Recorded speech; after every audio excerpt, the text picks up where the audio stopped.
So just for the record, if you could tell us your name and your years of service and the branch of your service. My name is Juan Victor Lopez.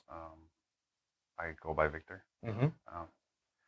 My service time was between March 10, 2009 to August 17, 2012. And I was in the Army. You were in the Army? So where were you raised? I'm from, I was born and raised in Salinas, California. Uh-huh. I don't know if you ever heard of Monterey. Yeah, it's got the Defense Language Institute right there, right? Yeah. I was born and raised there. I come from a family of, Mexican immigrants. Mm-hmm. Because the area is very fertile in vegetables. Mm-hmm. It's called the salad bowl of the world, supposedly. I mean, we like to say everything. But it's called a salad bowl because like there everything's grown. Your asparagus, your artichokes, lettuce, strawberries, potato, you name it. So my mom, she moved with while she was pregnant with me, with my two older brothers and my oldest sister. I have one sister who's the oldest, and she moved up in the 80s, like I think 6, 7 months before I was born. Oh, wow. And yeah, she pretty much when I was little, she would be gone most of the day, because she was working for Fresh Express at the time. So most of the time it was just awkwardly I was alone most of the time. My older siblings, they were very much into the community, which the community is pretty much about 90% of who I am. 85. I'll take that down. The reason is because of the culture and I guess the mentality that is implemented there, as that, I don't know, there's something about that place that just makes people not feel so enthusiastic or about going out and doing something. Yeah. So most people resort to just joining gangs because they just feel it's easier. Yeah. Another part of it is because, which is, I mean, I don't know, some might argue with me for the reasons, but what I noticed, and looking at it from the inside perspective and outside perspective, as a person who was raised there and also as a sociologist, or I'm attempting to be sociologist. A budding sociologist. Yeah. Well, the things that I've learned is just like, it was more about the feeling loved. That's what I kept hearing all the time, feeling loved.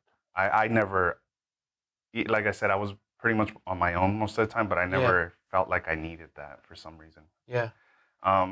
Like my oldest brother, my older brother, not the oldest, pretty much starting from age 12, in and out of jail. In and out.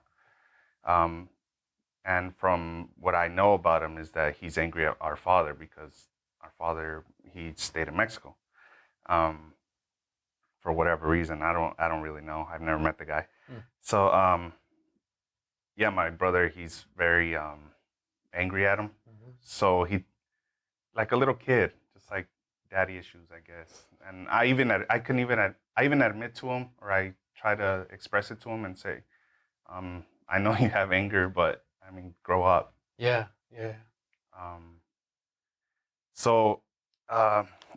Most people resort to gangs. My older two brothers did. My oldest brother, he kind of straightened out after he met his wife. She pretty much straightened him out. And then my oldest sister, she got pregnant at 15 in high school. And this was back in like 96, 97, something like that.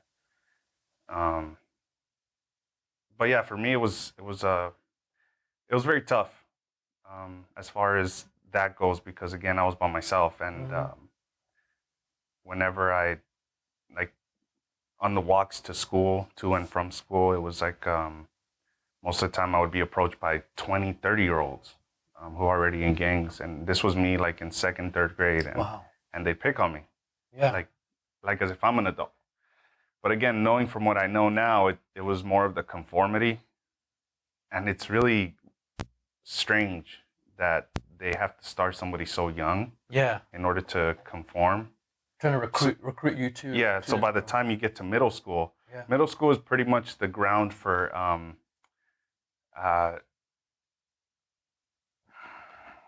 how can I put this? I guess I don't know. I guess it's like your evaluation time. Yeah, gotcha.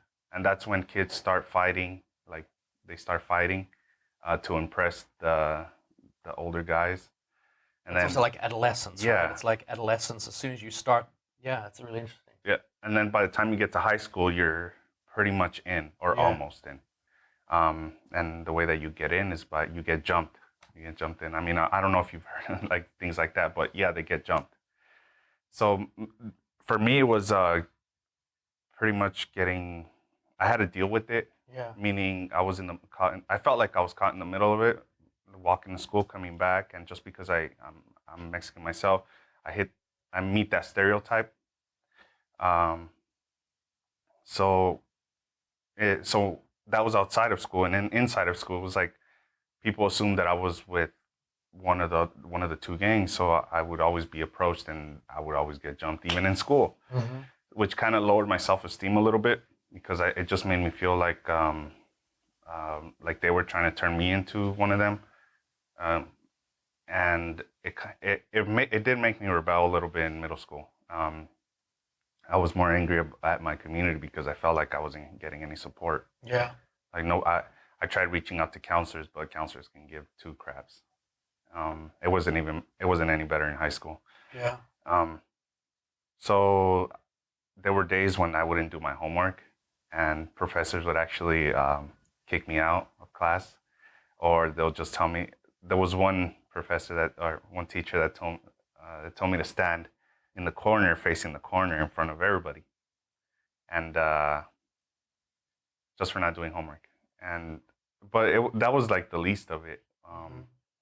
When I got to high school, my mom would start. I mean, even as a little kid, my mom would consistently just. I guess she would be not just me, but my siblings. I guess as a reinforcement, that's all she knew. Whenever we would make mistakes. So I was like in third grade, there was a Toy Story had just came out, and I really liked Buzz Lightyear. There was a classmate that had a Buzz Lightyear this big, and when one day everybody went to recess, and I saw it on the table, so I grabbed it.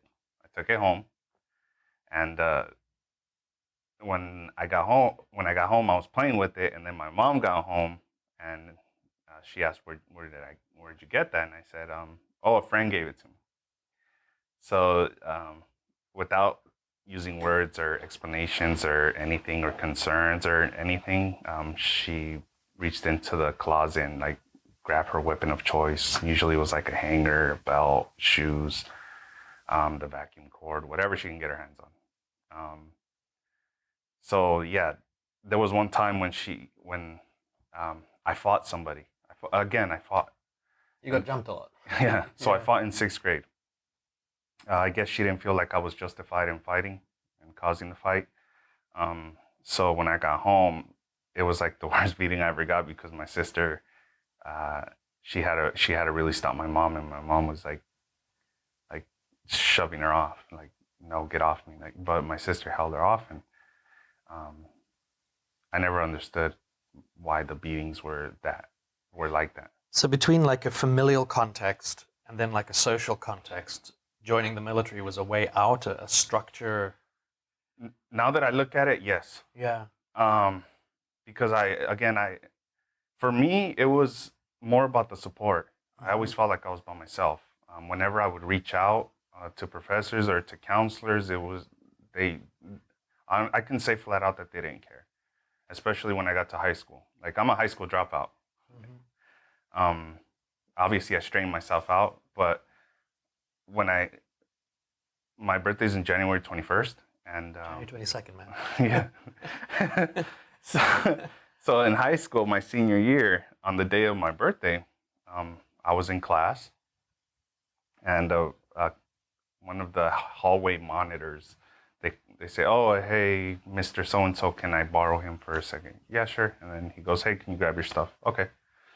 So we go to my counselor's office, and he sits me down, and pretty much within 10 minutes, he says, "Look, you don't have the credits to graduate, so just sign this paper here, and yeah, have a nice day." So I didn't even think I had a choice. So he made me sign a paper that says, "Yes, I am dropping out of high school." And as soon as I signed it, they called security, escorted me out, and I was out of high school. So there was no support pretty much there. Yeah. So there was like, it was no choice but to join or stay. Those were your kind of options? Well, I didn't join right away. Okay. It took me a little while, meaning that right after that happened, I felt like I was determined to prove everybody wrong. Mm-hmm. Because even my mom always used to say, "All I want you to do is just graduate high school. I don't care how you do it, just graduate." And like my sister did it because they put her on some special program where she can do it at her own pace. My oldest brother, I don't know if I should say this, but his wife pretty much almost did his homework, or else he wouldn't have graduated. And then my other brother, he's been in and out of jail, so he didn't. Mm-hmm. So for me, it was like, but I don't compare myself to my siblings, just because of the fact that I'm my own person, they're their own persons, like so on and so forth. So even at that time, I understood that, and I felt like I needed to prove myself that I'm more than what they think I am. And I know I shouldn't feel grudge, but I really feel grudge towards that place, the high school. Yeah. I mean, why wouldn't you? Yeah. Instead of saying, "Look, this is what we can do to help you," it was more like I said, within 10 minutes, I walked in. He said, "Look, you don't have credits to graduate. Sign this paper." They escorted me out. There was no discussion of holding you back a year or... No. So that same day, I went to the local adult school, mm-hmm. and I was thinking, "Oh, I'm just going to get my GED. I'm going to be another statistic here. I'm going to be stuck here forever." Granted, I wanted to prove myself wrong, but I honestly felt like I was stuck. And that's kind of the mentality there. Like, that town, everybody thinks that that's the world. Like, people read about the Statue of Liberty, but they feel like they'll never be able to get there.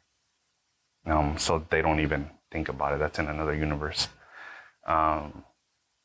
So I went there, and they said, can I see your transcript? And I said, "Oh, yeah, sure." And like I said, it was right after I walked out.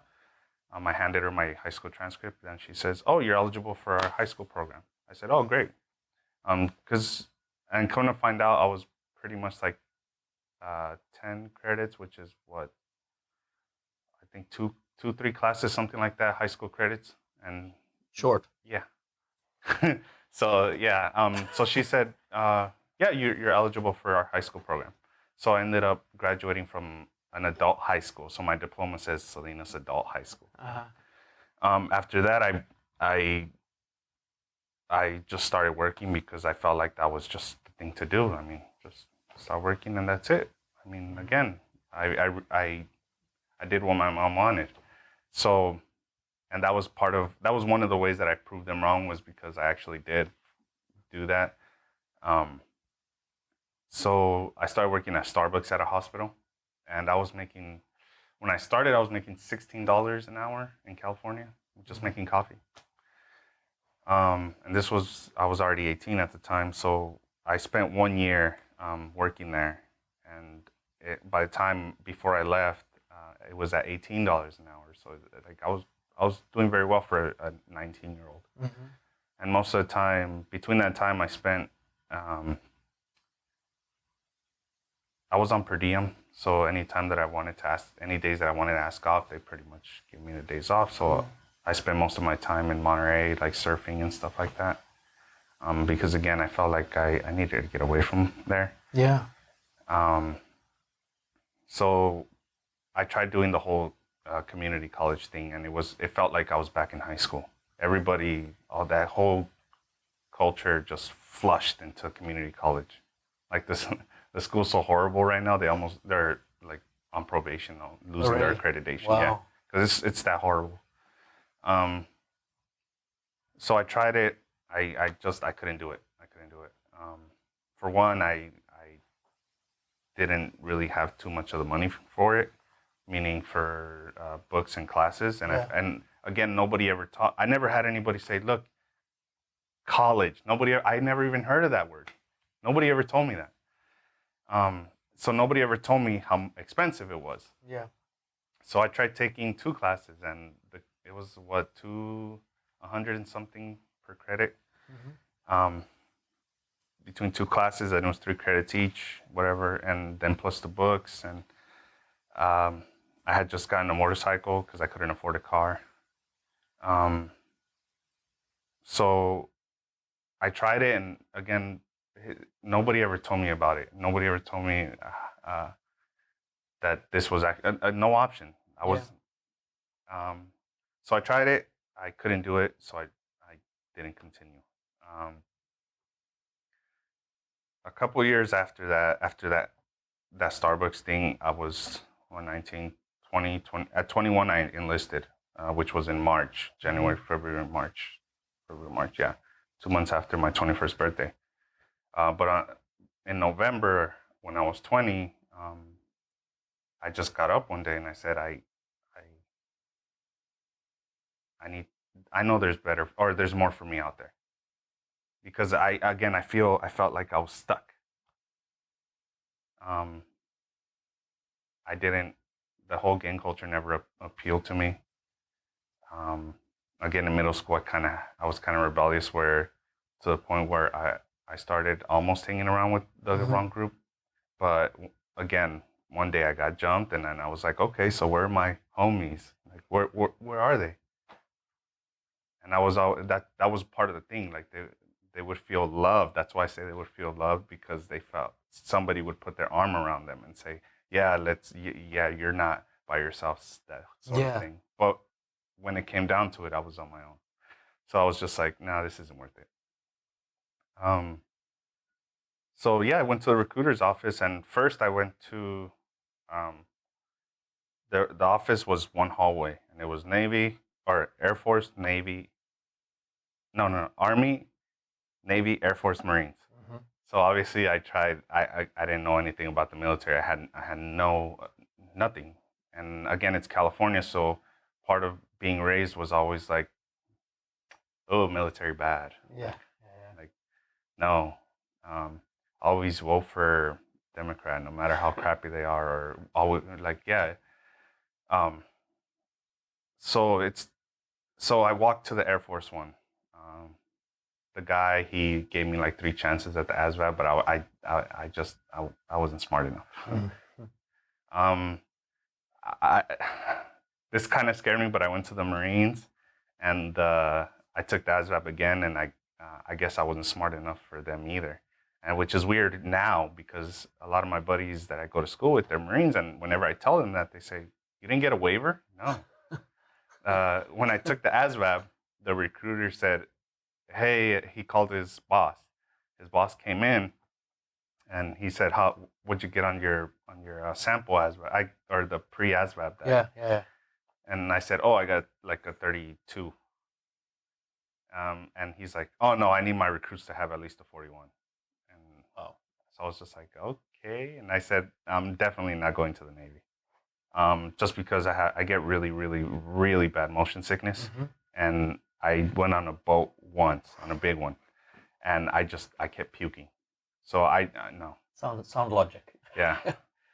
So it was nothing against the Navy itself. It's just I can't do water, like that feeling of. Oh yeah. Yeah. Oh. So yeah, I chose the Army. I walked in, and the recruiter, he was very straightforward, like firm with me, because I was a little bit older. I wasn't a 16-year-old, 17-year-old. Because when I walked in, there were 2 parents that brought their 17-year-old son in. They said, hey, I want my son to join. Mm-hmm. But for me, it wasn't like that. At least, I don't know, for some reason, he knew where I was, the place that I was in my life. So he was able to just tell me tell me exactly what it is that I'm getting myself into. Yeah. And he told me the truth. He said, the first thing he said was, he didn't make me sign anything. He sat me down, he said, look, the Army's what you make of it. That was the first thing he said. And then he said, the opportunities that you have it depends on how much you want to work or how much you want that job specifically. And I told him, look, I went over here, my ASVAB wasn't great. I'm just horrible. And he said, don't worry, I'm not going to worry about that right now. So he started telling me. And he said, in boot camp, that's going to be a phase in your life where you're going to learn how to be a proper person, conduct yourself properly, professionally. Because again, I didn't know anything. Like, that was just, I didn't know. So I thought I was going to enlist into kicking down doors and trying to find Saddam Bin Laden or whatever. But he said, look, not every job is meant, or not every job requires you to do that. Mm-hmm. If you want to do that, that's great. But if you want to go through another angle, meaning like you want to make an Army a career, a good way to do it is to really pick the job that you feel like you can excel in, I guess. Mm-hmm. So he gave me 2 days, and he said, look, in 2 days, come back and we'll take a pre-PT test, physical training test. And like, it was like some push-ups and running half a mile or something like that. So after a while, after 2-3 days, that's when I said, look, it is something that I want to do. Did you sign up for an MOS then? Yes. No, not then. Then. No, you do it at MEPS. At MEPS, okay. So, did you do the SFAB at MEPS again? Yes. Okay. So when you go to your recruiter, you do it initially so that they can see if you're. I honestly don't know what that one is for. I really don't know. So he gave me he gave me the ASVAB. I took it. I got like a 38. Mm-hmm. So he said, okay, you're good. So I go to MEPS, and MEPS was like, they put me in a hotel room in San Jose, and that's where it was, or Mountain View, mm-hmm. which is pretty much San Jose. And I wasn't really shocked at what was going on there. It was pretty much like doing physical, getting your eyes checked, making sure that you are able-bodied. You don't have like polio or anything mm-hmm. like that or anything. Make sure that your analysis, make sure you're not doing drugs, blah, blah, blah, blah, blah. So after 2 days of pretty much entry process. Yeah, from 5 to 5. The last day you're called. I was actually the first one. The civilian called me into the last process, which is actually signing. And he said, look, you have 2 choices, either a cook or a fueler, gas. Mm-hmm. And I immediately, I was like, no, I'm not joining the military to become a cook. I joined the military so I can learn something new, and that'll, mm-hmm. I don't know, it's just something that can keep me going. Yeah, engaged. Yeah. And again, it's nothing against the cooks, because I know now that they're essential. Yeah. So I thought, okay, I'll try the fueler thing. I've never done anything like that. So he said, okay. So the civilian then said, do you want to do 6 years for $40,000 bonus? Or do you want to do 3 years and 9 months for $3,000 bonus? I said 3 years, 9 months. One of the things about me is that my mom has always been surprised with me, and my siblings, is that I'm not really a fan of money. That is a surprise to everybody. The reason is because I look at it from the standpoint of what it's done on the on not on the business side, but on the social. Yeah. Which is like it murders people, it breaks families. It's corrosive. Yeah. That's how I look at it, and I don't like it. Mm-hmm. So while the $40,000 would sound appealing to most people, I couldn't do it. And that would have been $40,000 over the 6 years, or $40,000? Yeah. Okay, so it wasn't like upfront you get $40K. No. It's like it would get taxed, and it would be over the 6 year period. So you'd see $40 a month or something ridiculous. Something like that. Yeah. But I don't know, it just didn't appeal to me. And again, they didn't explain that part. Yeah. All he said was $40,000 bonus. Yeah. Most of the people that I met at AIT, they took it, but I just couldn't do it. So where did you go to basic training? Fort Jackson in South Carolina. South Carolina. Do you remember your first day? Yes. Tell me about your first day. So we were put on a flight from San Jose to Salt Lake City to Atlanta. When we got to Atlanta, I don't know if you've ever been to Atlanta Airport, but there's a train. No, there's a place in the airport where it's like there's a clock, and it's like circular, and there's a lot of restaurants. And on the second floor, you have the USO. Okay. So we were instructed to go there. So when me and like 3 other people got there, I looked up and I saw that there were already service members like standing, and some of them were looking down, and some of them were sleeping. When this guy, a civilian, came, he said, "Oh, are you guys here for Fort Jackson?" And we were like, "Yeah." And I was like, "Excuse me, sir, what are they doing here? Like, what are they also going to different schools or something? Is it like a in between, like a stop?" And he said, "Yeah, it's a stop, but those are the guys that are coming or going from deployment." And, and it's like, to me, I saw them as gods. Not gods, but more than me. Because, I mean, they were either going or coming back. And it just made me feel like they were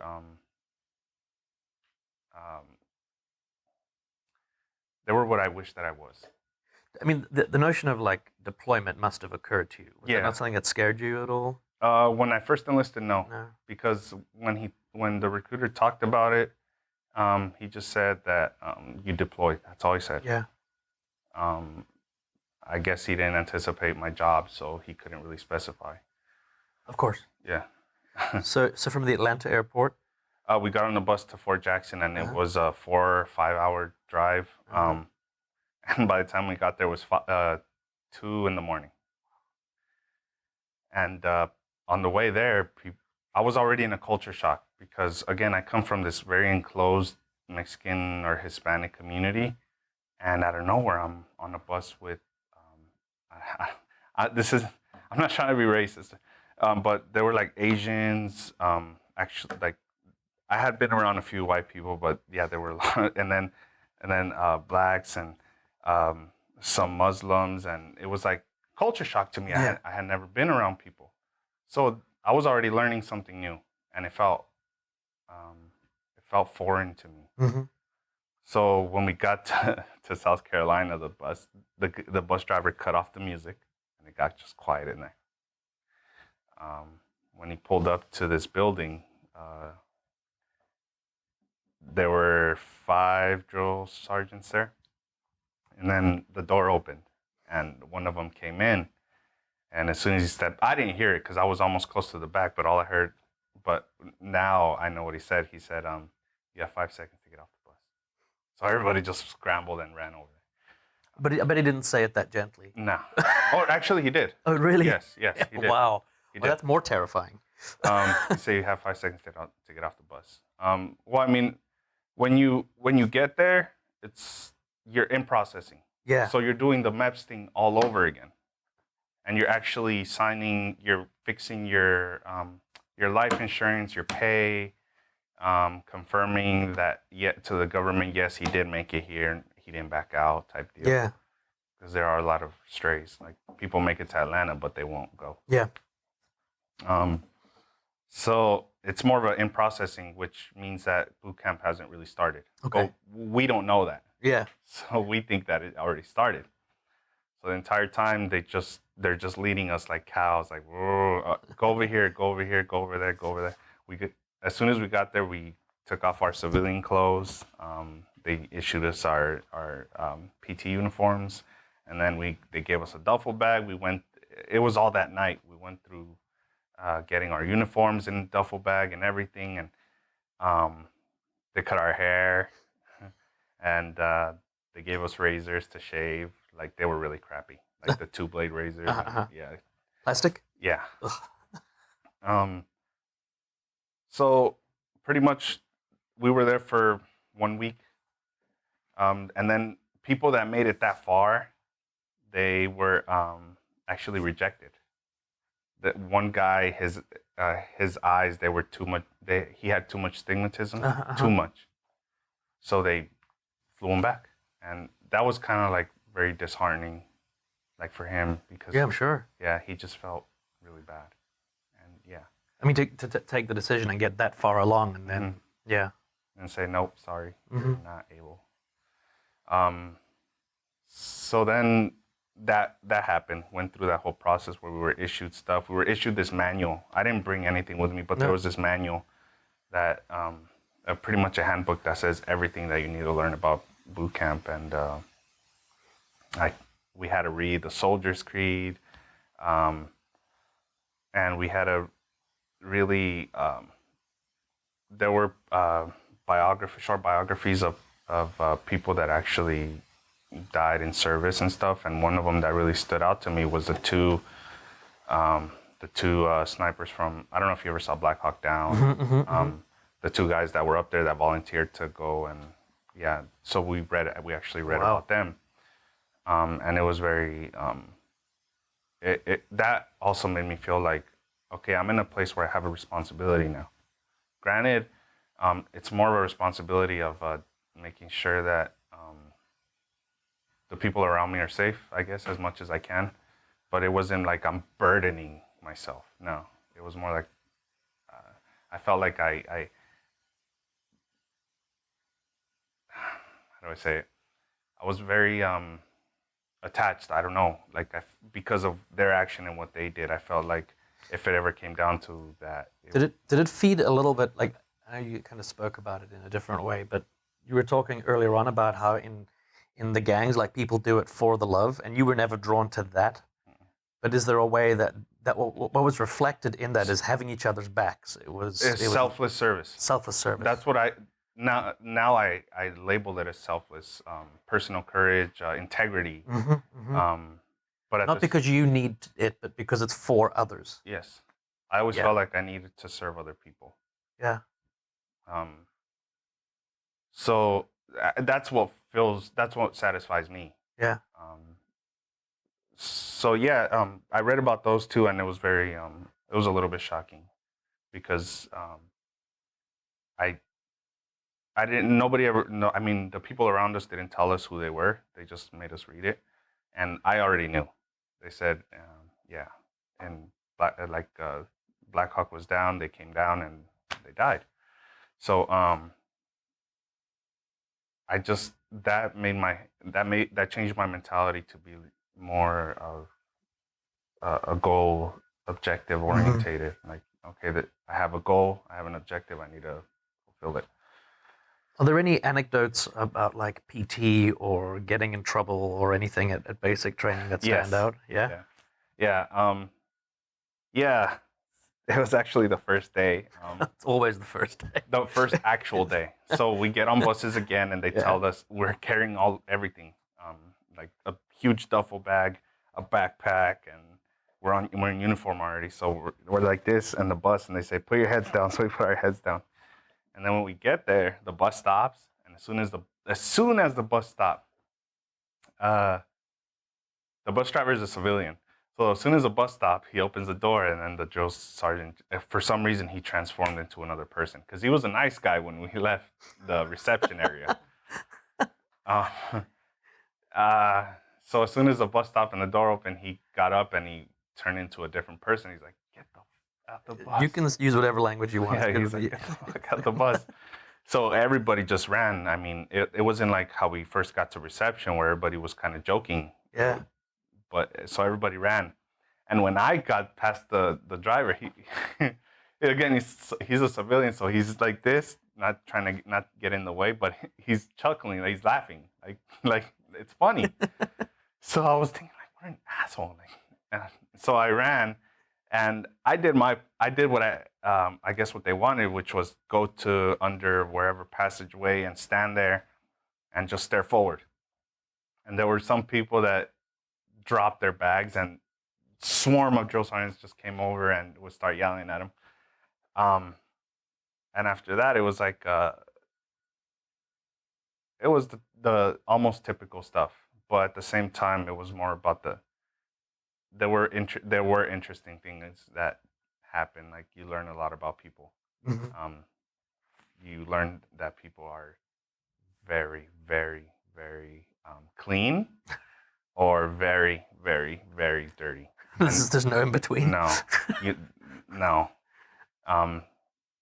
So in PT, there were times when people would throw up, and come to find out that they've been sneaking like M&Ms and from the MREs, like they'll take them, and like the PT, if I don't know, if I were to do it now, I'd kill myself. Like I wouldn't be able to do it now. Yeah.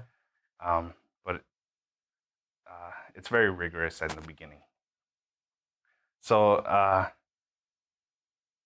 the PT wasn't really the main factor of it. Like after the first week and a half, we started getting used to it, and people actually started their bodies started changing or getting used to it.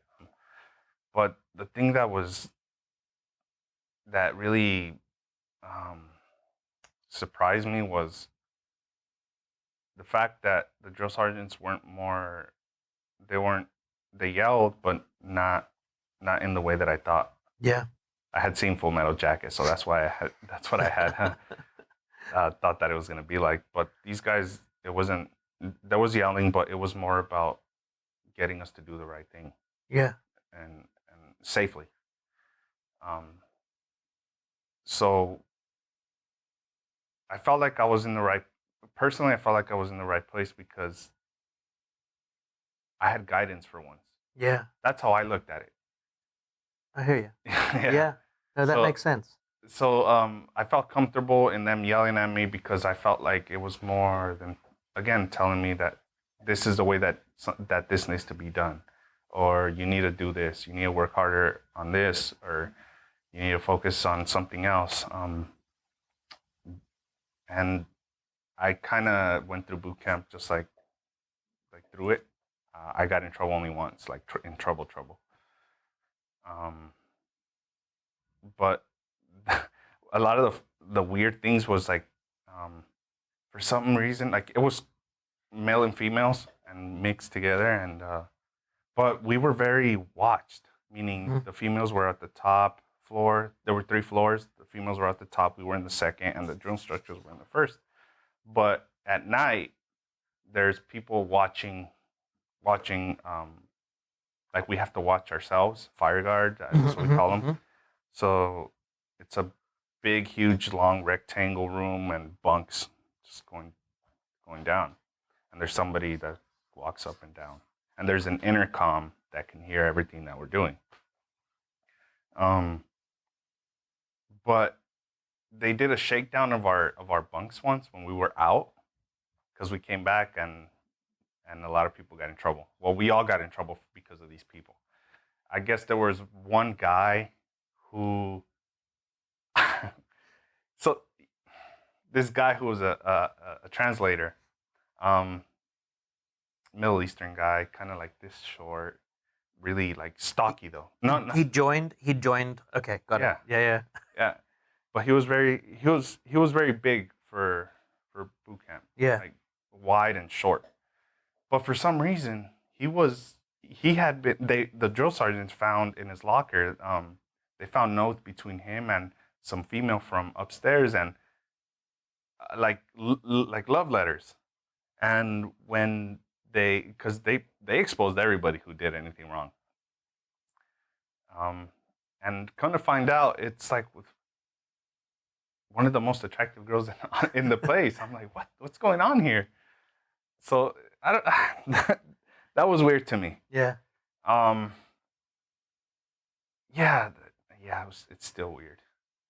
And then like towards the end of boot camp, we go our last thing that we have to do is a 7-day, I guess field training where we don't shower for 7 days or whatever. And that was another place where I found out that people were actually having sex in the porta johns, and I was like, oh god. Well, that's the worst thing I've ever heard. Yeah. Yeah. How romantic. Yeah. But the 7 days was actually, that's where I felt like, I felt like I was gonna be, I felt like I was gonna be a good leader. Yeah. Because we went through a simulation where, there were a bunch of like broken down cars, like as if they had exploded or whatever, and it was a street and there were buildings and stuff, and we had to simulate being ambushed. So I wasn't in charge of the 10-man squad, 10 personnel squad, but we were wearing these sensor things where if it's like a laser hits it and you hear that means that you got shot. Laser tag. Yeah. So our leader got shot.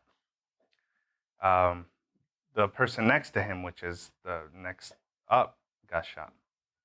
The female that was after him didn't want to. She got scared. So then we were all stuck. Like, what do we do? What do we do? Like, there's nobody telling us what to do. So the drill sergeants made it even more intense, where they popped like the CS gas, smoke, tear gas. So they popped it, and then that girl in the front, she gets shot, and she falls, and everybody just scatters, and she's laying there, and they told us, you better not move wherever it is that you got shot, or else they'd come after us. So she laid there, and she was just like, okay, what do I do now? And then the tear gas started coming towards our direction, and by that time, everybody was getting inside the buildings. So I took a step, but then I saw her, and she went like this. And I heard her go, "Get me out of here!" So, because that stuff hurts. Yeah. So I was already feeling it, and I was just like, I had my rifle, and I had to like sling it over, and I threw it over to my back, like kind of like a sword, I guess. So then I covered my mouth like this, and I grabbed her because our vests have a handle in the back. So I grabbed her, and she wasn't helping me at all. She was just laying there like this.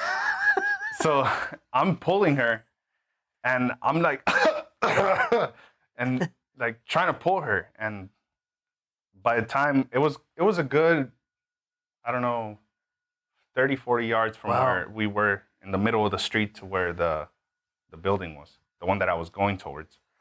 So I pulled her in, and from there on, it was like, okay, what do we do? They asked me, and when the smoke cleared out, we continued, and I only got one other person killed. But as far as leading people to the end of the street safely, which is what the goal was, they'll never tell you that you did a good job, but I felt like I did. I did well. Where was your AIT? In Fort Lee, Virginia. Fort Lee, and fueler, right? Yes. For the layperson, what does that mean? What does that mean? Gas attendant. Gas attendant. So I fueled trucks, helicopters, and generators. Okay. That was pretty much it. But we had to learn the system of pipes and stuff, and how the electrical part works, and how fuel is corrosive and stuff like that, and why some fuel is better than others. And are they teaching you that, or training you in that moment for like a specific environment? Are they Yeah. training you for a desert environment at this stage? Or No, not a desert environment. It's just an environment. an environment. Okay. But the training isn't like boot camp. These are just regular and non-commissioned officers, and all they do is just tell us, look, this is how you do a nine line medevac. This is how you operate a radio. If you ever are assigned a radio, it doesn't matter what MOS you have, you'll be assigned a radio. Preferably, they won't do that, but you'll be assigned a radio.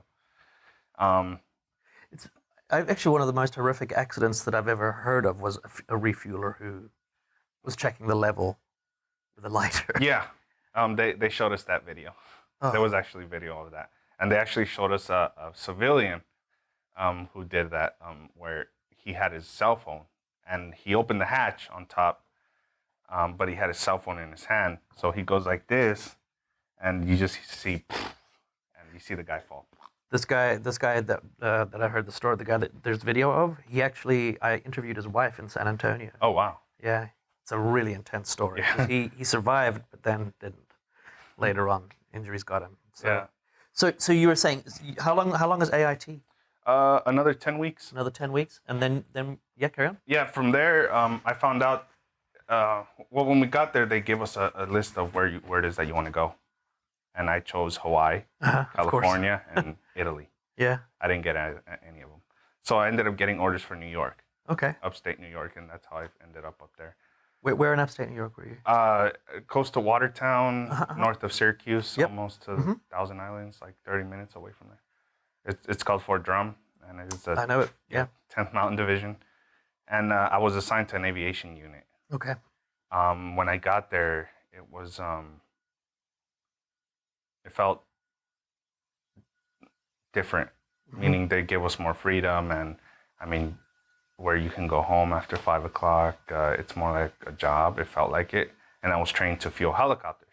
That's what I was trained to do. So I was there for a year, and this was already, I don't know, July, August of 2009, something like that. So you'd pretty much 2009. Okay, so would have been a little later. You entered in March, April, May, June, July, August. Yeah, no. Yeah. September. Something like Yeah. Winters up there suck though, right? Oh, by the time I got there, it was already snowing, and it was only the end of September. Yeah, it was the end of September. Yeah. Because they gave me 2 weeks to go home. So after AIT, where How was your mom about your military? everybody was angry at me. Really? Again, the military, in their views, is evil, like bad, like taboo. Is it like an oppressive regime kind of thing? Pretty much, it's very left, liberal type deal. Everybody was angry, Okay. but my mom was more. She was more emotional. Like she would cry all the time. When she saw me in boot camp, she started crying. And, yeah. My brother's, the one who's in prison. He was. Every time I would talk to him on the phone, it would always sound to me like as if he was really proud of me not ending up like him, but he would never say that. It would be more like, oh yeah, it's good that you're doing that, man.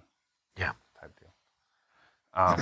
So you were in upstate New York for a exactly year. 1 year. Exactly 1 year. What was your next duty station? That's the only duty station that I had. Oh, okay. And then I deployed. Okay. Wow, tell me about that deployment. That was really tough. The leaving part. I felt like, it was tough because my daughter was 5 months old already. So you met somebody. Oh, I met somebody. I met my wife now. I met her when I started working at Starbucks. Okay. So if we can just go back a little bit, I think I'm starting to see when you joined the military and you were discussing that with her. Not yet. It was just you went with it. Yeah. I don't like being anywhere that people want me to be as far as that goes. Like I don't want somebody determining my life like that. So I made my own decision. But my daughter was 5 months old, so it was like 11 at night, and I'm holding her, and she's asleep. and there's an airplane outside of the hangar. So we were told that we're gonna be going just to support some unit in Afghanistan by fielding helicopters. So that was what I was under the impression. So I was a little bit scared, but at the same time, I felt like I was going to be okay. So I handed my daughter over to my wife. Her parents were there with her. None of my family was there to like say goodbye. So I got on the plane, and when we got to Bagram, it was quick. Signed in, and then there were 20 of us that got sent to Kunar up in the mountains, northeast. What's that province called? The Kos? Kunar, Noray, I don't know. Yeah. Carry on. Yeah, sorry. It's on the border of like Pakistan up north.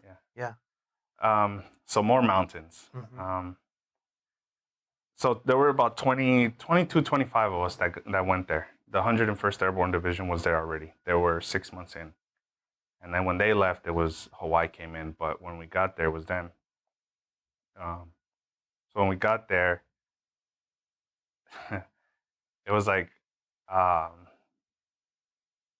we told them, hey, we're here. And we were instructed to take over this, I guess, these helipads. And there was already a fuel system there. And they said, okay, yeah, that's nice. All right, who wants to go on tower guard first? So, yeah, we had to pull tower guard a bunch of times, and the place just wasn't very comforting. How big was the base? It was tiny. Let's see, if this was a football field, one rectangle, it was 1, 2, 3, around 7 football fields. That is small. Long. Yeah. It's small.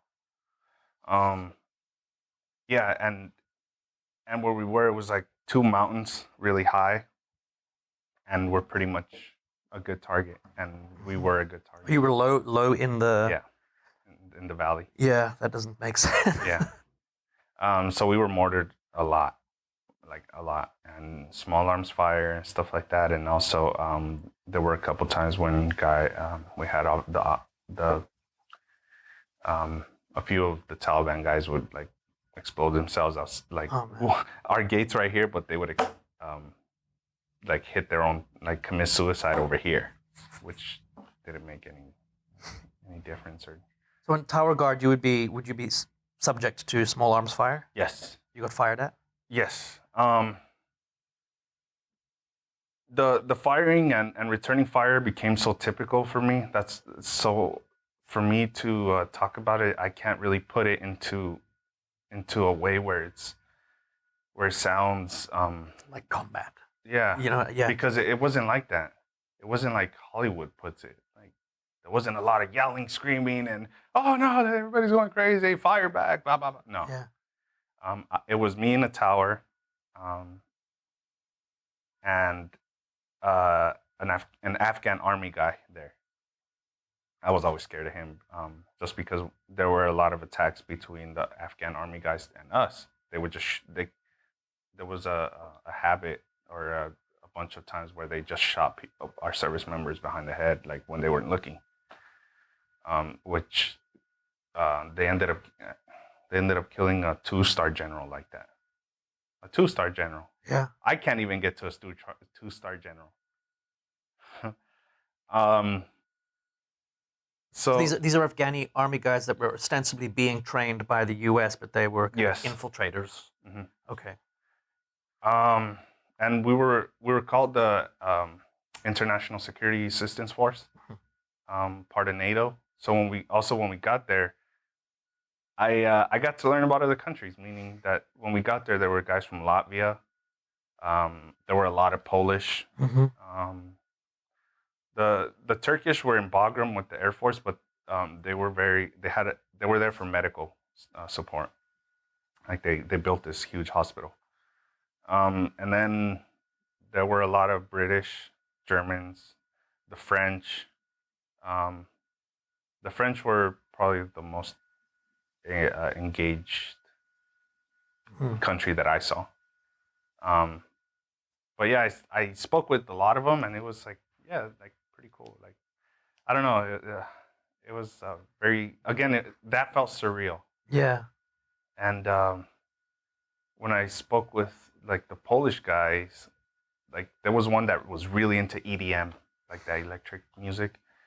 And I walked in one time, and like it was a little cafeteria in our fob. I walked in, and he saw me, and he goes, "Hey man, you from California?" And I'm like, yeah. He's like, "Oh, how do you like Los Angeles?" And I'm like, "I don't like it at all. It's too big." And he goes, "Oh, I give you email. I'm leaving. I give you email. Let me know so I can go and something." I was like, yeah, sure. And I was like, but I'm not gonna be in California for a while. And he was like, "Oh, no problem, no problem." And I don't know, to interact with like again, to go from here to this international mindset. Context, yeah. And not even that. When we were flying up to the mountains, we had radios on, and the pilot, one of the officers said, "You know, guys, this is where Alexander the Great brought his cavalry."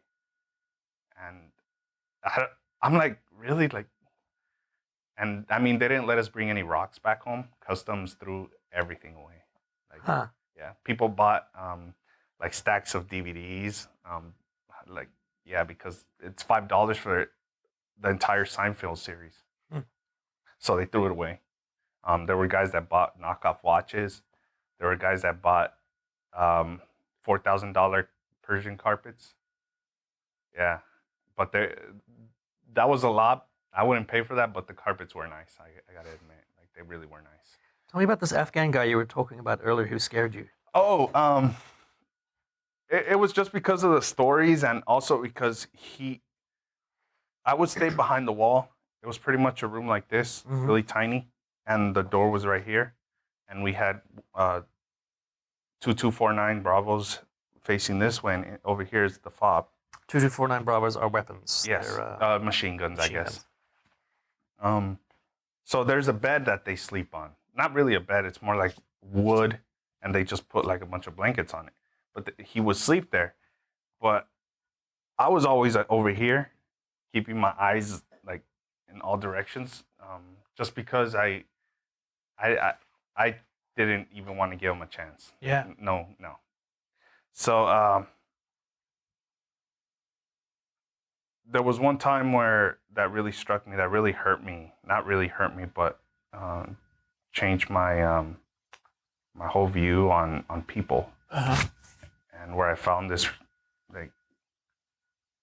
need that some people do need help, which was one day I was looking out that window, and outside of our wall, maybe another 50 yards away, there were like two mud built or clay built houses, and after prayer, which was like from 4:30 in the morning to like 5, something like that, this little girl came out, and there was a river. Like there's a huge river. It's called the Kunar River.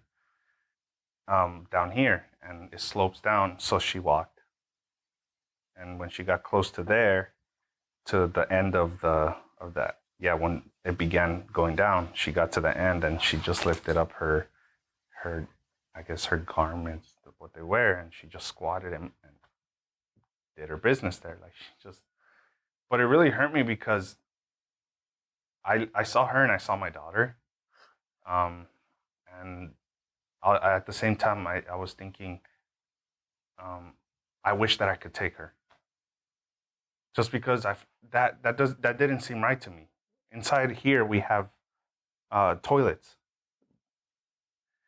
Inside here we have medical. We had like 2 majors who were like doctors. And then when flu season came, they gave us our shot, and yeah.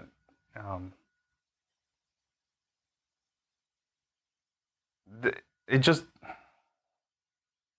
I guess it's my thinking of being raised in California, which is like I guess socialist, that socialist part, where like shouldn't this little girl have access to anything, because there wasn't access for kids, anything for kids. Does it have to be political, or can it just be just as a human being, like you feel for this person? Yes, right? that's what it was. But the way I'm explaining it, Yeah. I don't know. There's a lot of things that went through my mind like that, and there were times when we would golf, and they would go over, and the kids would grab the golf balls, but they would swarm at it like as if it was the latest, I don't know, Xbox. Like that was like that little ball represented something like that nobody else had. Like, look, I have a Ferrari. Like it was like that because all the kids would follow that kid. And it was even crazy where I saw one of our trash bags flew over. The huge big ones, a black one, it flew over. The heavy duty ones. So it flows over the wall and these little kids grab it and it's like they're playing with it. Like as if it's the latest toy. Like and the entire year I'm bored. Like bored in the sense that like that I'm stuck. That I can't go anywhere. So I look around one day and during one of their midday prayer, like at 12 or 1, and I'm looking around this village that we can see, and I'm thinking, what do they do all day? There's no agenda. And then when I'd be on tower guard, we had this big box, this like night vision box that looked really far. Then you just sat on the side, and the lens was over here, and all we would do is just like move it around. And even during the day, it still showed black and white. So I would look at the village that was on the hillside, and all I would see is people just sitting there, laying there. But they felt like that was, at least from what I saw, from my perception, it looked like that was all they had like on their schedule. Like, oh, what do you do today? What are you doing today? I'm taking the goats down. I'm bringing them back up, and that's pretty much it. I mean, they were stuck too, right? Like maybe Monterey stuck, like in like a different way, in a different context, right? I don't know. But I feel like they don't think of it like that because they were really happy not having electricity. Or they were really in other words, if something is not present to you or aware or in front of you or tangible, then it doesn't exist. At least that's what I feel like they were thinking. Like, in other words, I've never even had electricity, so it's not essential to me. And they manage very well. And then there were 2 things that happened that changed me forever. One was inside the fob. I was walking with a friend of mine, and my battle buddy friend, and we were walking back from the cafeteria to the fuel building, which was where our office type building was. When we're walking, we have to go through this entire open space. And when we're walking, we were talking, and out of nowhere, I just hear, psh, whew. And between that time, I was already jittery because we kept getting mortared all the time, or small arm fired all the time.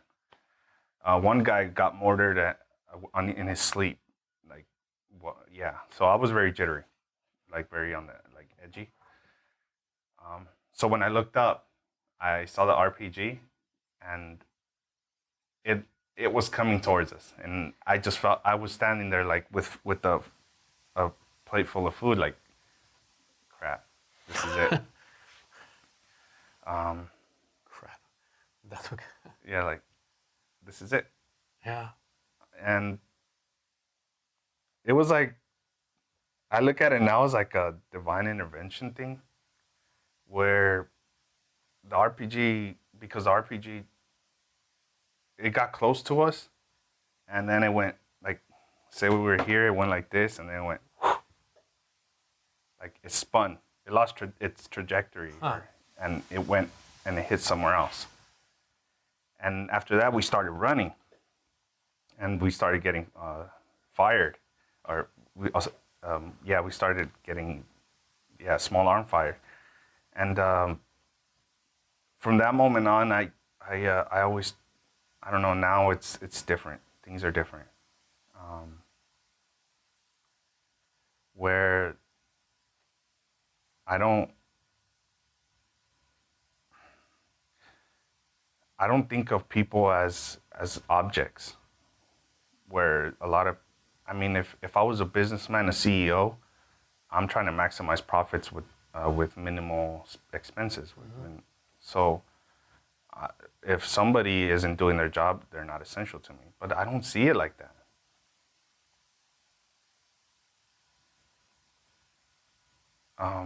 Was it the kind of fragility of human life at that moment, or that just made clear how precious it was, or what was it? I think so. Yeah. Yes, yeah. And because everybody needs to be cared for, at least that's what it told me, like, really, like, nobody is immune to any bullet.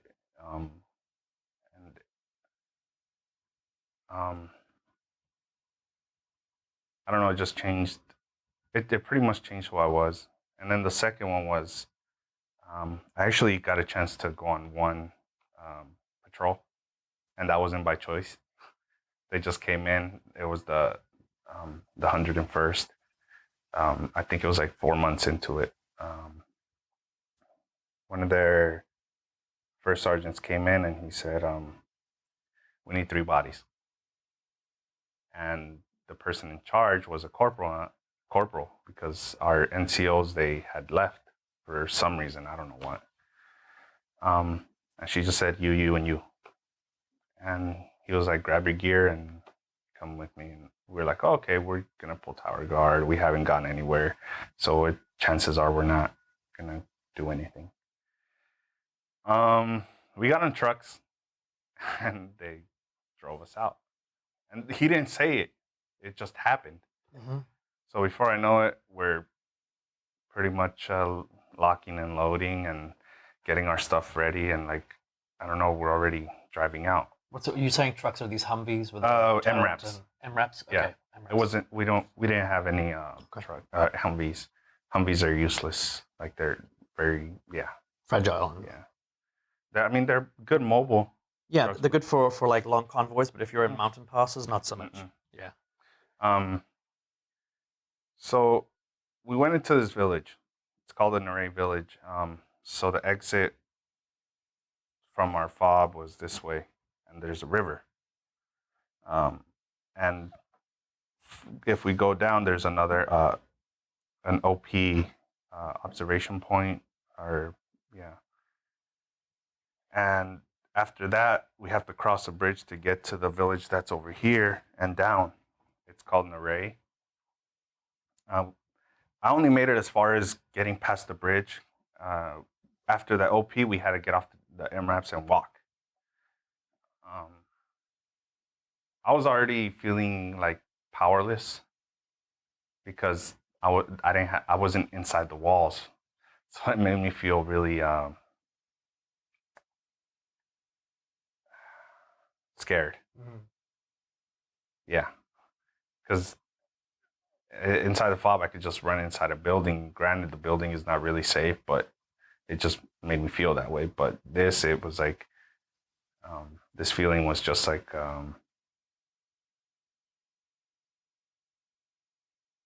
scary. Yeah, that sense of being like completely exposed. Mm-hmm. Yeah. And I couldn't really worry about that. Part of it, I didn't worry about it. Part of it was because I was like, I don't know, my eyes were just like so like open, and adrenaline started pumping or something. I don't know. I just like for some reason I just felt like, oh, I can't worry about that. Like it was, yeah, it was just a feeling like this rush feeling that I didn't even like. And anyway, the worst thing was, thankfully we weren't fired upon that day. We weren't attacked, but I saw this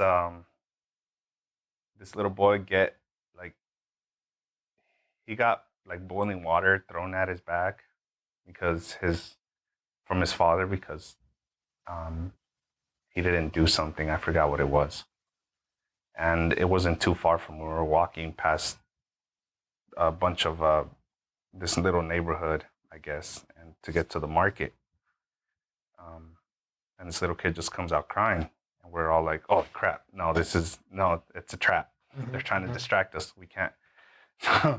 um, it happened like a little bit behind me, and somebody yelled, "I need help!" Not like I need help. No, like, somebody help.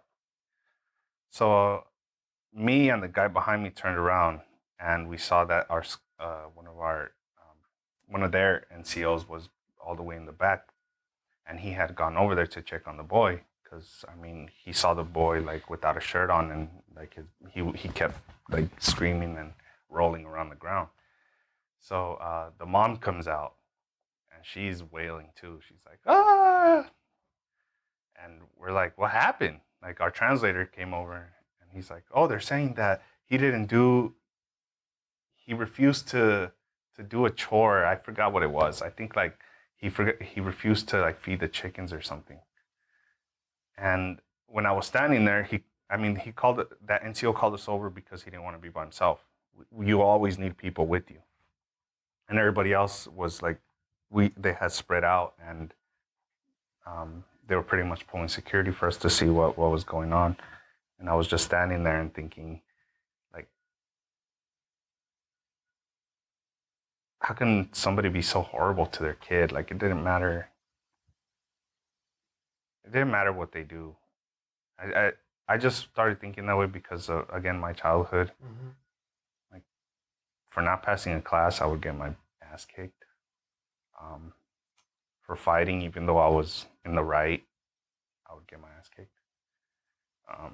So for somebody to take it to a level where it's like you're inflicting permanent wounds, it just didn't make any sense to me, and it just changed my whole perspective on people. There are people in this world that just don't give two shits. Yeah.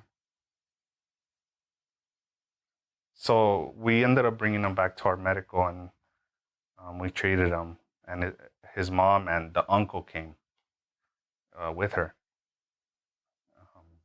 And I don't know what they did after that. Like, they just took him into our little clinic. And after that, all I did was tower guard, and it was pretty typical, the shoot, bang, bang. And did you ever have an R&R? Yeah. Where'd you go?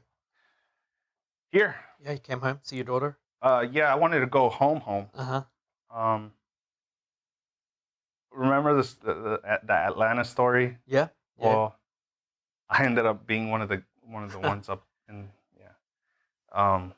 so I was given like a 3-4 hour layover before I flew to Orlando, and I was standing there just looking like exactly because there was this one guy that I noticed that it was like a glass railing thing, and he was just standing there like this. And when I was there, I don't know, for some reason I stood there and I looked down just like he did to me, and I noticed that the people down there, the people that were going to boot camp, they were just staring up and like looking at us, like, just like I guess how I looked at them. Yeah. And then so I laid down. I put my rucksack behind my head. I laid down, and there was this kid that came up, and he's like, "Hey, you want some pizza?" Like he was going into boot camp. And I was like, "No, I'm okay. No." But when I got home, it was like I don't know. I really can't put meaning into my deployment. Like I can tell you, and I can say like, yes, I was like, it was just like shoot me. They shot me. They mortared. Like I mean, they shot at me. Yeah. I was mortared, and there was one time where I got mortared, and like it was pretty close, and I ended up falling down the stairs of the tower guard. But to put meaning into it, it affected me back home in the way that it caused conflict between my wife and I. How so? Because she thought, I guess we're both alter casting where we both expected to come home to something that really wasn't. She thought I was still going to be the goofy, not totally optimistic, but the content guy, the go with the flow guy type deal. But I really wasn't. I was more. For some reason, it made me very jittery. And now, like, my speech isn't all that great. Like, I'll stutter a lot, and I don't like it. And my words are like very weird. Like when I try to explain something, I kind of like like that. Like I stutter, and it, it feels horrible.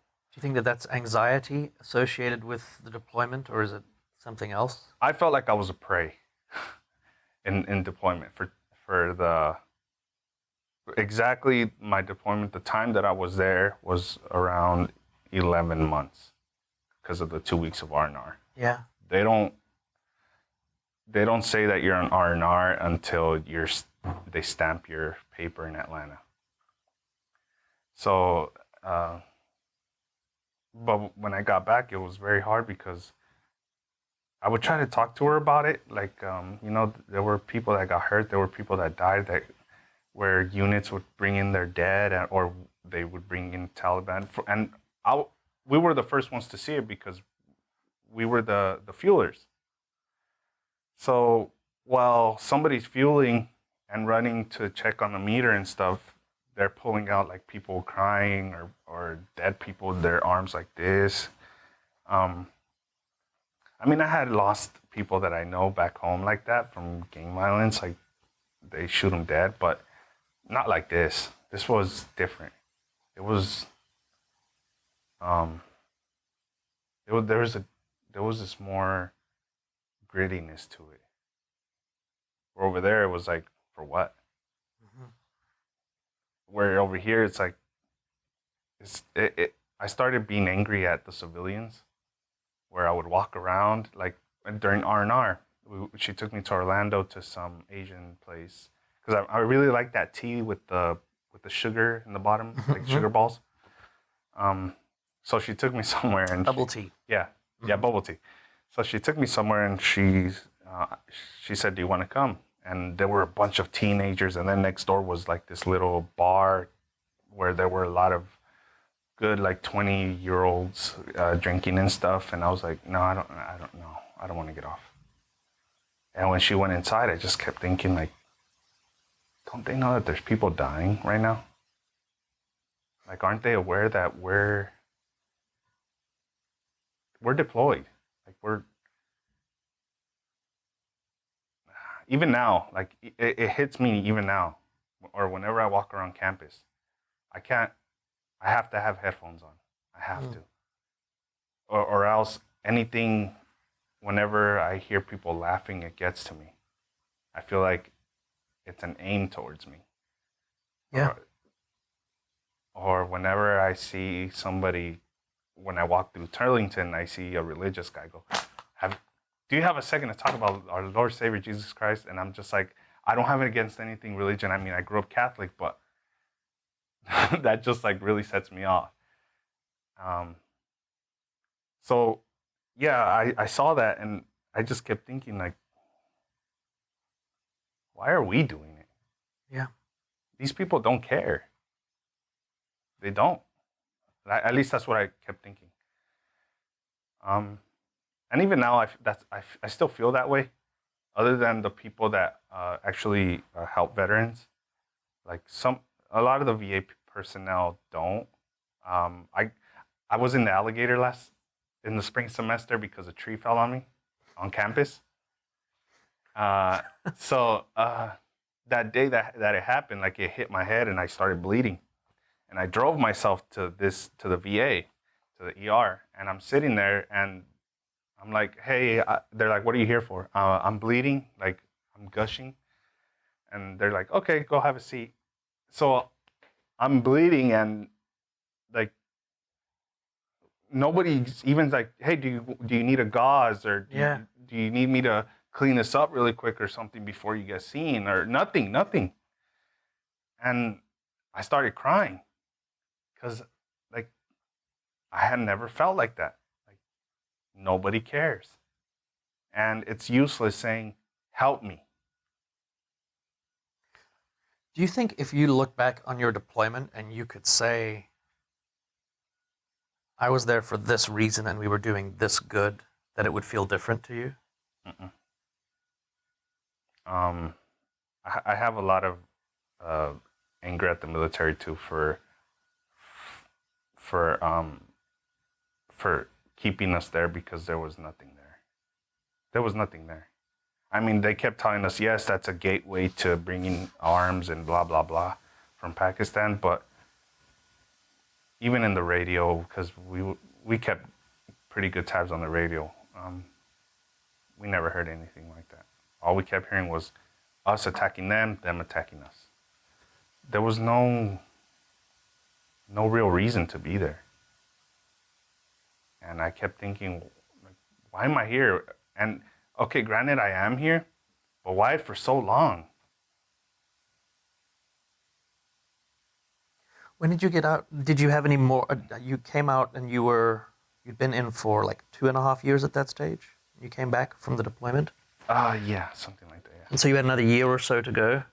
And where were you stationed? It's still, we went back to New York. Back to New York? Yeah. Same routine reestablishes itself?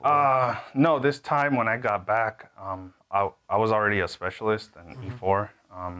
So I had some pretty good responsibility, but I really didn't have to do much because my NCOs knew that I was getting out, and some of them tried to stop me. Like during deployment, they said, it was interesting too because they offered me 2 jobs. One was respiratory specialist, which was pretty much a medic. And then the other one was diver school. And it was crazy because now I understood what my recruiter was talking about. Make of it. Yeah. What you make of it. Yeah. And I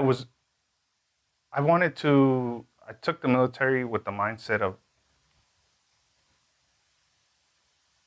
sorry. That's all right. Tinnitus. From the mortars? And artillery. And artillery?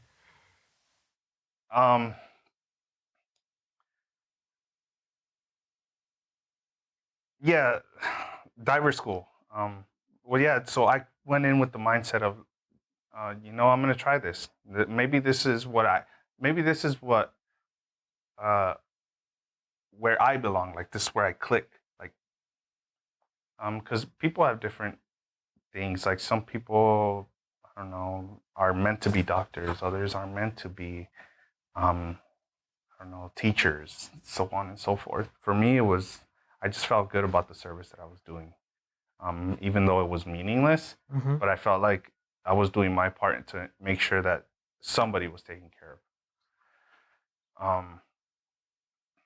So yeah, then they offered me diver school, and they said, "Oh yeah, we'll give you a $30,000 bonus." And on deployment, it makes a difference because it's tax free. But it was another 6-year commitment. But at the time, I was thinking, it's not too bad, and this was 3 months in. Because they try to get people to re-enlist on deployment for a reason. Like because of the intensity and we're all in this together. Yeah. Kind of got it. So I asked the staff sergeant to give me a week, and I ended up not doing it. I just told him I don't know where I am right now.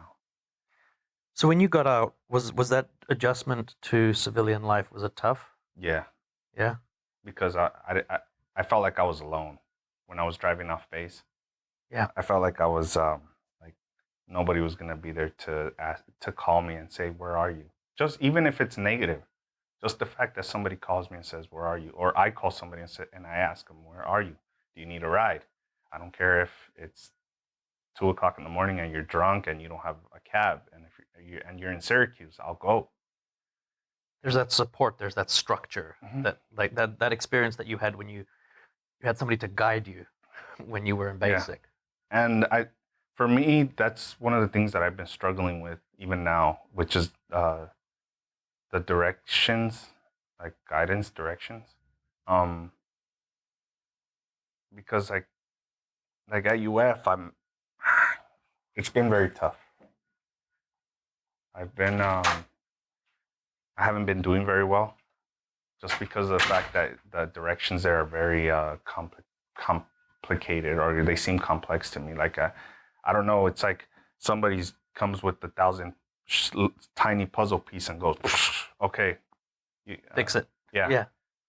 But when I look around and I see everybody else that straight from high school to there, and I look around and I see them doing the puzzle, it looks like they gave them 10 bigger pieces, and I'm just like, how do you guys do that? Like, let's say I get this much done. By the time I get this much done, they're already over here. Yeah. That's how I feel. Because they just, for some reason, I don't know. I feel it's just different.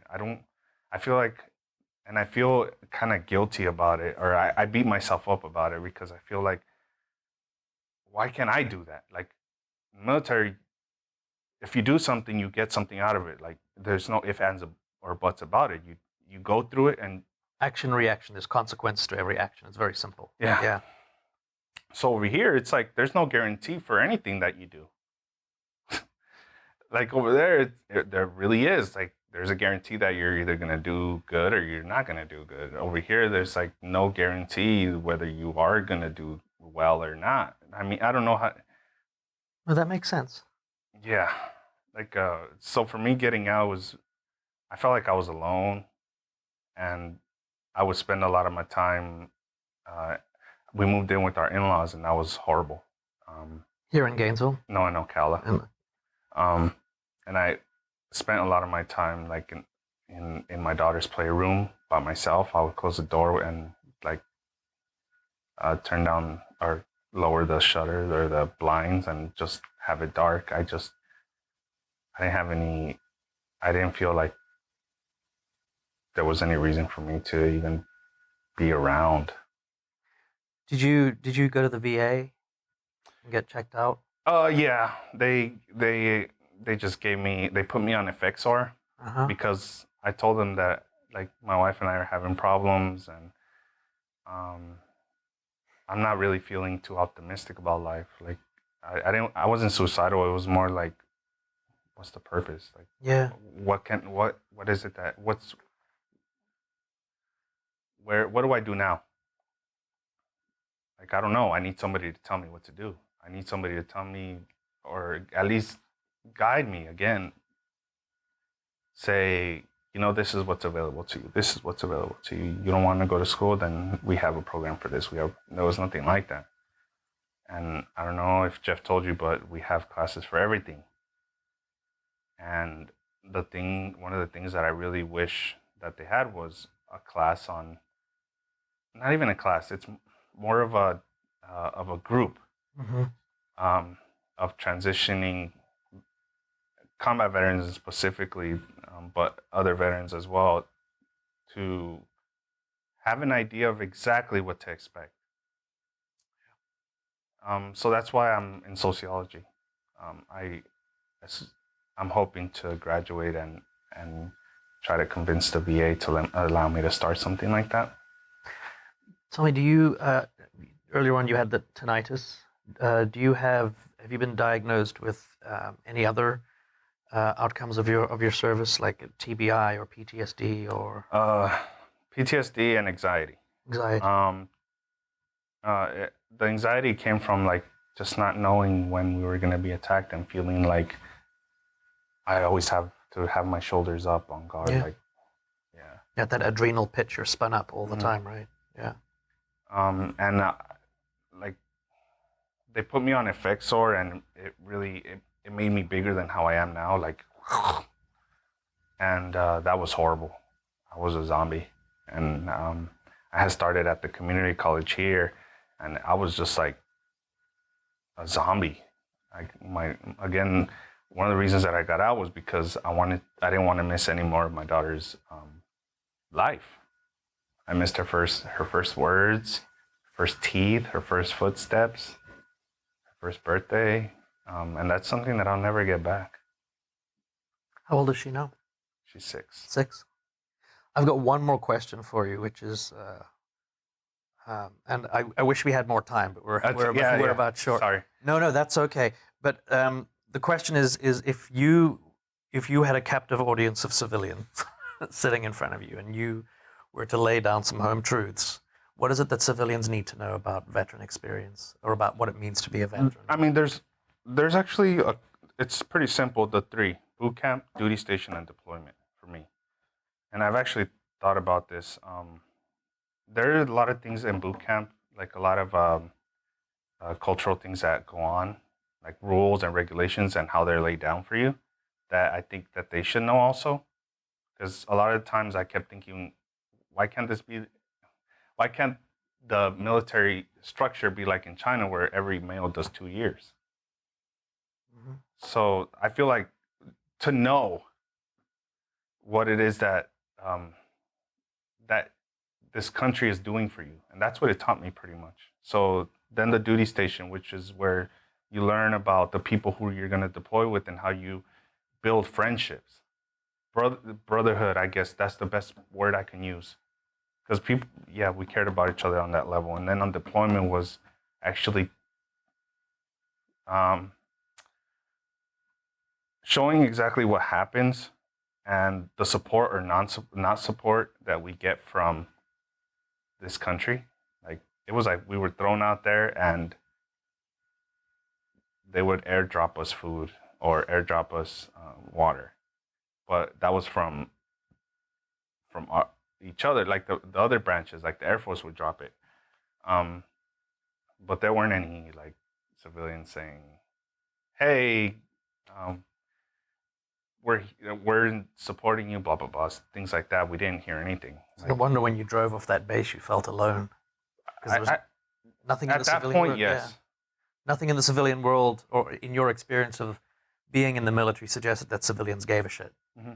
Because if I were to die right then and there, it's like the only people that care whether I'm alive or not is my daughter and my wife. That was pretty much it. Everybody, my family would get pissed off. Why the fuck did he join? And all of my aunts would always yell at my mom, "Why did you let him leave? He shouldn't have done that, blah, blah, blah." But now that I see them, they think I'm crazy, like actually like nuts. And I don't blame them, because like I said, my speech has changed. I got bald. Before I had like a faux hawk, and I was like a beach kid. But now it's like they look at me, and I have to struggle with the label of being a veteran, because the word veteran is not very pleasing to a lot of people, especially at school. Yeah, it implies PTSD, it implies trauma, it implies violence, suicidal. And that's a label that you struggle with? Yeah, pretty much at school. And they just have the wrong impression. Yeah. My family and the civilian world has the wrong impression, at least I feel. What's the right impression? The right impression is that we don't really want to be coddled. At least I don't. For me, it's more about just asking me, like, "Hi," not "Thank you for your service." That's like the worst thing that I don't want to hear, like that I want to hear, or that I don't want to hear. Yeah. It's more about I would like to hear, "How are you doing? Like, having a good day?" Like, having a human connection, but I feel like I'm not seen like that, and so I keep the veteran stuff to myself as far as at UF goes. And once people find out, it's like people stay away from me. So I often think thank you for your service that way. It's like people say thank you for your service, Like as a way to get it out the way so they can back slowly away. You know, man, it's important that people hear that. What you just said. Like the medals I got, combat badges, NATO, Afghan, and like most of the people got a certificate or an AAM, which is an Army Achievement Medal, which is like just for going. But I got an ARCOM, and Army Commendation Medal, which is higher than that. So like all that stuff that I got, it doesn't matter here. Like nobody cares. It's a cultural difference, right, between civilians and veterans. As a sociologist, that's what I think is like really interesting. Is like that we're not talking about like Americans. We're talking about two very distinct cultures, like the civilian and the military. And that's why it gets to us whenever people like. Again, my mindset is I'm still very much liberal, but at the same time, I try to look at things now on on both sides, where I feel like, as far as political, everybody has a something to offer. Yeah. Unfortunately, it's not like that. But that's why it irritates me whenever I hear like somebody is standing on the flag on the because they don't know. Yeah. They don't know what it's like to be in a helicopter with the rifle and somebody telling you like, hey, we're taking you somewhere and you're not leaving until either R&R or you die or it's time or your year is up. Or if you're not extended, yeah. That changes the flag. Yeah. Because I actually worked. I feel like I did something for this country that they didn't do. And I feel like if anything, we should be the ones standing. We never do that, but like on the typical. You have the right. Yes. Yeah. Whether you do it or not, you have the right because you took ownership of it. Pretty much. Like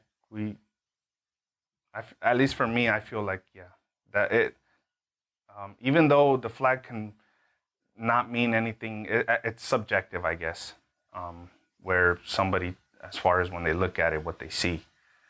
For me, I see like time and dedication and struggle that not just I went through, but the people that I deployed with went to. I hear that. I haven't heard anybody say it that way, but I hear that entirely. That makes sense of something that hasn't made sense the same way. I got to thank you, man. I got to let you go because we've got somebody coming in next. But I thank you so much, man. And we'll be in touch. So many important things that you just said. And so if you can think about it seriously when we are in touch next, because I think you'd be amazing and you'd have a lot to offer. Yeah. I don't know. I didn't want to get too gritty. I saw this guy choking on his. No, I didn't want to say anything like that. I mean, here's the thing: is that when we put the script together, I'll hand it back to you, and you're going to look at it and you're going to relate it to the other stories that are in the script, and then it's up to you to decide. Like, I want to add more, or I want to take some of it back. Like, nothing that we put on that stage. Like, I often say, like, if you get on that stage and you tell the story the way that I want you to tell it, then I failed at my job. You have to tell the story the way that you are comfortable telling it. And so that means when I show you the script, you can tell me how I fucked it up. Okay. And then when we fix it as far as we can in the rehearsal process, it's going to change again. Like, you're going to find that, my mouth doesn't quite fit around the words that way, or I can't quite sustain that level of intensity, I need to bring it back. Like, it's in process until it's performed. And it's what you want it to be. That's the idea behind the project, is that we feel like, we were talking about the stereotypes earlier on. Part of the problem is that veterans are spoken for. And what we want to do is we want to like create a space in which people can speak for themselves. Yeah. So that's the hope. That if you would like, anything you've said over here right now is not the final word at all. It's just the starting point. Okay. and we'll take it from there. Okay. It's been such a pleasure. I've learned so much, Juan. Yeah, thank you. Of course.